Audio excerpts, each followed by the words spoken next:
Napaiyak si Jalen Bronson mga idol, prime at MVP performance ang ginawa. Sa wakas, champion na ang New York Knicks. Walkout si Wemby sa nangyari. Game 5 ng NBA Finals, home court naman ngayon ng San Antonio. Pero kakaibang home court ang lalaroan ngayon ni Wemby. Sa dami ng nabiling ticket ng Knicks fans mga idol, nabuso sa sarili niyang bahay si Wemby.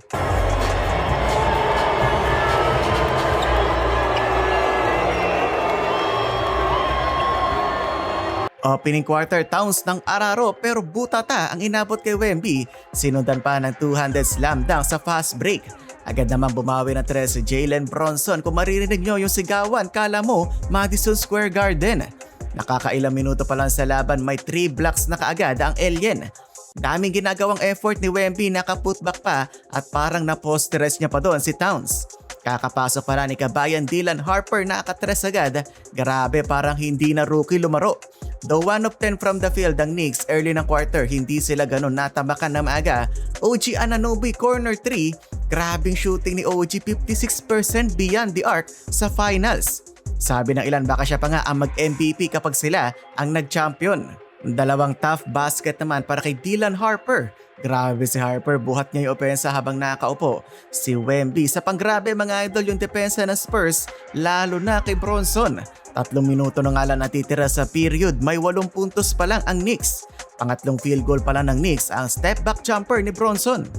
Nakatres pa si JB pero tambak sila ng 10 sa pagtatapos ng period, 23-13. Harper leading San Antonio with 7 points off the bench. Second quarter parang alien lang talaga si Wemby. Kala ni Alvarado libreng-libre na ang kanyang tira pero naabot pa din ni Wembanyama. Champagne nagsimula na mag-init na kamay mga idol. Second 3-pointer in the game. Speaking of mainit na kamay ni Wemby, kaka-block sa kalaban. 5 block shots na agad. Sobrang suffocating mga idol ang depensa ng Spurs. Mga miracle shot na lang ata ang naipapasok ng Knicks sa sobrang higpit na ang depensa ng San Antonio. Sa wakas, para sa New York, nakatres ni Mikal. Ito pala ang kanilang pang-6 na field goal. Nagkakamomentum ang Knicks mga idol paunti-unti. Hart at Bronson, huge 3 sa kanilang run. Meanwhile, si Bronson starting to feel his rhythm. Sunod-sunod na bucket na para sa guard ng Knicks. Naibaba niya sa single digit ang kalamangan. Mikal Bridges with another 3-pointer. Nasa Knicks na talaga ang momentum, 38-32. 6 na lang ang kanilang hinahabol.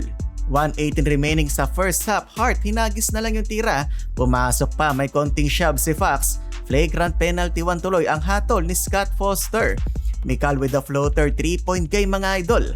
Last seconds, Basel with the buzzer beater, 42-37. Down ng 16-5 na lang ang hinahabol ng New York.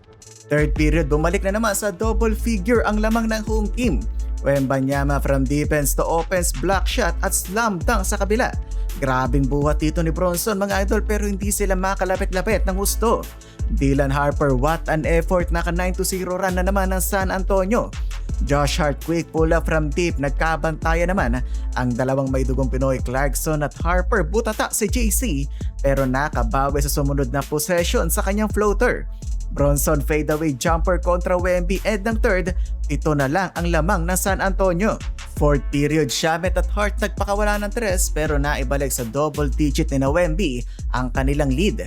7-minute mark, dito na nagsimula mag-take over ang captain na si Jalen Bronson.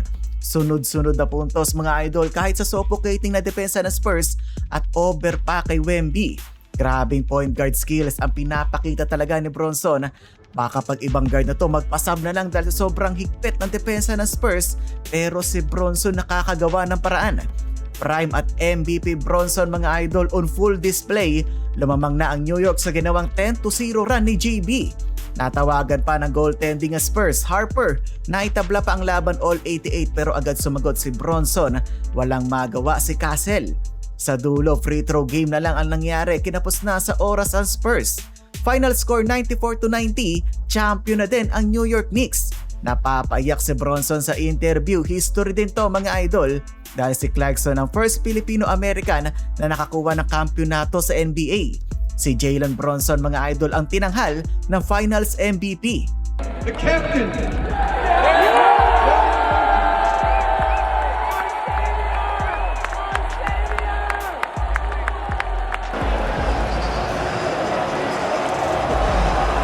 everything ever dreamed of.